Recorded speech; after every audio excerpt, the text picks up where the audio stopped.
നമസ്കാരം. ബിനീഷ് കൊടിയേരിയെ ഞാൻ നിങ്ങൾക്ക് പരിചയപ്പെടുത്തേണ്ട ഒരു കാര്യമില്ല. എല്ലാവർക്കും അറിയാം, ബിനീഷ് കൊടിയേരി സമൂഹ മാധ്യമങ്ങളിലൊക്കെ വളരെ സജീവമായി ഇടപെടുന്ന ഒരു വ്യക്തിയാണ്. അറിയപ്പെടുന്ന ഒരു CPIM പ്രവർത്തകരാണ്. അതിലുപരി നേരത്തെ CPIMന്റെ സംസ്ഥാന സെക്രട്ടറി, അതുപോലെ തന്നെ ആഭ്യന്തരമന്ത്രി, കേരളത്തിന്റെ ആഭ്യന്തരമന്ത്രി എന്നീ നിലകളിലൊക്കെ പ്രവർത്തിച്ച കോടിയേരി ബാലകൃഷ്ണന്റെ മകനാണ്. അദ്ദേഹത്തിൻ്റെതായിട്ടുള്ള ചില നിലപാടുകളുണ്ട്, രാഷ്ട്രീയമുണ്ട്, കൃത്യമായി അത് പറയുന്ന ഒരു വ്യക്തിയാണ്. അതുകൊണ്ട് തന്നെ അദ്ദേഹത്തെ പരിചയപ്പെടുത്തേണ്ട ഒരു കാര്യമില്ല. ബിനീഷ് കൊടിയേരി ഇന്നലെ അദ്ദേഹത്തിന്റെ FBയിൽ ഒരു വീഡിയോ, ചെറിയൊരു കുറിപ്പോടുകൂടി ഒരു വീഡിയോ ഷെയർ ചെയ്തിട്ടുണ്ട്. ഒരു മനുഷ്യൻ നമസ്കരിക്കുന്ന വീഡിയോ ആണ്. അതായത് കടത്തുരുത്തി പാർട്ടി ലോക്കൽ കമ്മിറ്റി ഓഫീസിൽ സുഹൃത്തുക്കളോടൊപ്പം ഇരിക്കുന്ന സമയത്ത് തലച്ചുമടായി പുതപ്പും ബെഡ്ഷീറ്റും ഒക്കെ വിൽക്കുന്ന ഒരു മനുഷ്യൻ അങ്ങോട്ട് കയറി ചെന്നു. ഒരു ചെറിയുന്ന മഴയത്താണ് കയറി ചെല്ലുന്നത്. ഈ മഴയിൽ നിന്ന് രക്ഷ നേടുന്നതിനു വേണ്ടി കയറി ചെന്നതാണ് എന്നാണ് ആദ്യം മനസ്സിലാക്കിയത്. അതിന്റെ ഭാഗമായി അദ്ദേഹത്തോട് കയറി ഇരിക്കാൻ പറഞ്ഞപ്പോൾ ഈ മനുഷ്യൻ പറഞ്ഞു, ഞാൻ ഇരിക്കാൻ വന്നതല്ല, എനിക്ക് നമസ്കരിക്കുന്നതിന് വേണ്ടിയുള്ള ഒരു സൗകര്യം ചെയ്തു തരണം. വളരെയധികം സന്തോഷത്തോടു കൂടി പാർട്ടി ഓഫീസിൽ ആ സമയത്തുണ്ടായിരുന്ന സഖാക്കൾ, ബിനീഷ് കൊടിയേരി ഉൾപ്പെടെയുള്ള ആളുകൾ അദ്ദേഹത്തിന് നമസ്കരിക്കുന്നതിന് വേണ്ടിയുള്ള സൗകര്യങ്ങൾ ചെയ്തു കൊടുത്തു. ഈ ഒരു വീഡിയോ, നമസ്കരിക്കുന്നതിന്റെ വീഡിയോ ആണ് ബിനീഷ് കൊടിയേരി അദ്ദേഹത്തിന്റെ FBയിൽ ഇപ്പോൾ ഷെയർ ചെയ്തിരിക്കുന്നത്. ഒരുപാട് ആളുകൾ ഈ വീഡിയോ ഷെയർ ചെയ്തിട്ടുണ്ട്.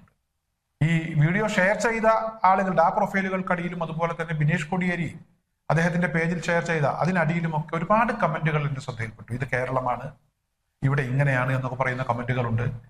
അതുപോലെ തന്നെ ചില ആളുകളൊക്കെ ഇത് ഞങ്ങൾ മുസ്ലിങ്ങൾക്കൊപ്പമാണ്, വിശ്വാസികൾക്കൊപ്പമാണ് എന്നൊക്കെ കാണിക്കുന്നതിന് വേണ്ടി എന്തിനാണ് ഇത്തരത്തിലുള്ള പ്രചാര വേലകളൊക്കെ നടത്തുന്നത് എന്ന് ചോദിച്ചുകൊണ്ടുള്ള ചില കമന്റുകളുമുണ്ട്.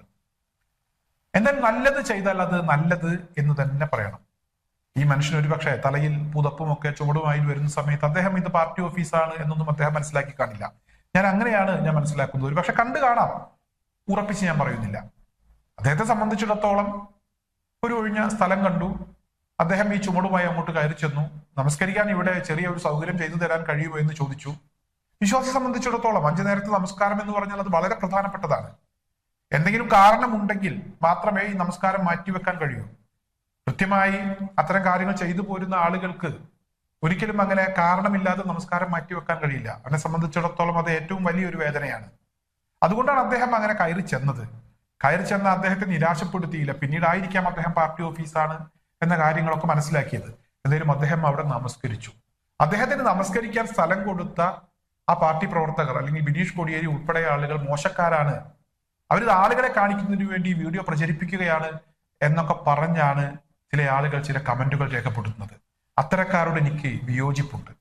ഇവിടെ നല്ലത് ചെയ്താൽ അത് നല്ലത് ചെയ്തു എന്ന് തന്നെ പറയണം. ഏതൊരു മതവിഭാഗത്തിന്റെ പ്രാർത്ഥനയാണെങ്കിലും ആരാധനയാണെങ്കിലും അവർക്ക് അതിനൊരു കുറച്ച് സ്ഥലം വേണം, ഒരു സൗകര്യം ചെയ്തു തരണം എന്ന് പറയുമ്പോൾ ഉത്തരവാദിത്തപ്പെട്ട പൊതുപ്രവർത്തകർ അത് ചെയ്തു കൊടുക്കും. ഇവിടെ മുസ്ലിം പള്ളികൾക്കൊക്കെ കാവൽ നിന്ന ഇതര മതവിശ്വാസികളെ കുറിച്ചുള്ള വാർത്തകളും ചരിത്രങ്ങളും ഒക്കെ നമ്മൾ വായിച്ചിട്ടുണ്ട്. അതുപോലെ തന്നെ കൊടുങ്ങല്ലൂര് ചേരമാൻ പള്ളി കേരളത്തിലെ ആദ്യത്തെ പള്ളിയാണ്, ഇന്ത്യയിലെ ആദ്യത്തെ പള്ളിയാണ്. ആ പള്ളി നിർമ്മിക്കുന്നതിന് വേണ്ടി സഹായം ചെയ്തു തന്ന ആളുകൾ ആരാണ് എന്ന കാര്യം നമുക്കറിയാം. എന്തായാലും അത്തരത്തിലുള്ള ചില യാഥാർത്ഥ്യങ്ങൾ നമുക്ക് മുന്നിലുണ്ട്. കേരളം ഇങ്ങനെയാണ്, ഇതുപോലെയാണ്, എല്ലാ കാര്യങ്ങളെയും ഇതുപോലെ തന്നെയാണ് കേരളം എപ്പോഴും നോക്കിക്കാണാറുള്ളത്. ചില ആളുകൾ ചിലപ്പോഴൊക്കെ വിഷം തുപ്പാറുണ്ട്. എന്നാൽ അത്തരത്തിലുള്ള ആളുകളുടെ വിഷം ഒന്നും കാര്യമായ രീതിയിൽ ഏൽക്കാറില്ല.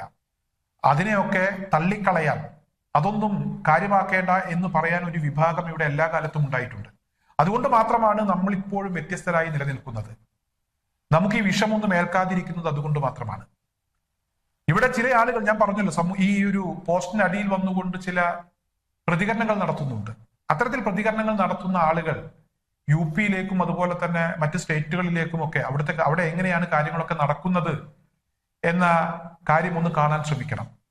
ടാക്സ് അടച്ച് പള്ളി പണിയുന്നതിന് വേണ്ടിയുള്ള അനുമതി കിട്ടി, സർക്കാരിന് ഇപ്പോഴും ടാക്സ് അടച്ചുകൊണ്ടിരിക്കുന്ന, ഇലക്ട്രിസിറ്റി ബില്ല് അടച്ചുകൊണ്ടിരിക്കുന്ന പള്ളിയാണ് എന്ന് ഉറപ്പുള്ള സ്ഥലത്ത് നമസ്കരിക്കാൻ ഇന്ന് നമുക്കൊന്നും അവകാശമില്ല. അത്തരത്തിലുള്ള പള്ളികളും അതുപോലെ ആരാധനാലയങ്ങളും ഒക്കെ ഇന്ന് തകർത്ത് കളയുകയാണ്.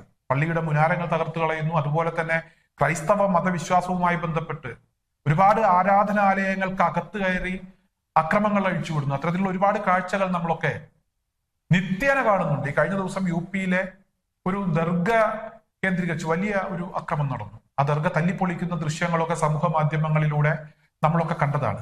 ഇത്തരത്തിൽ നിത്യേന ഒരു മതവിഭാഗവുമായി ബന്ധപ്പെട്ടുള്ള ആളുകളെ, അതായത് ഒരു മതവിഭാഗമല്ല, ക്രൈസ്തവ വിഭാഗത്തിൽപ്പെട്ട ആളുകളുടെ ആരാധനാലയങ്ങൾ വരെ തകർക്കുന്ന ഒരു കാഴ്ച.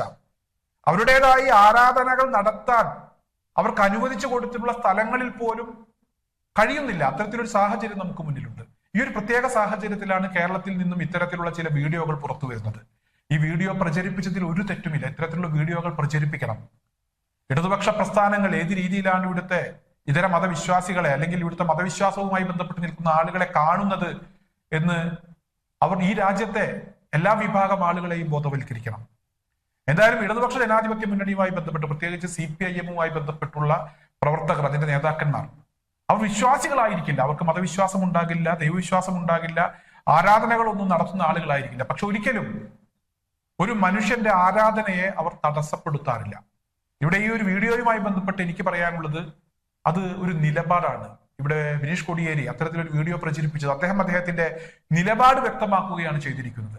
അദ്ദേഹത്തിന് ഈ ഒരു അവസരത്തിൽ ഞാൻ എല്ലാവിധ അഭിനന്ദനങ്ങളും അറിയിക്കുകയാണ്.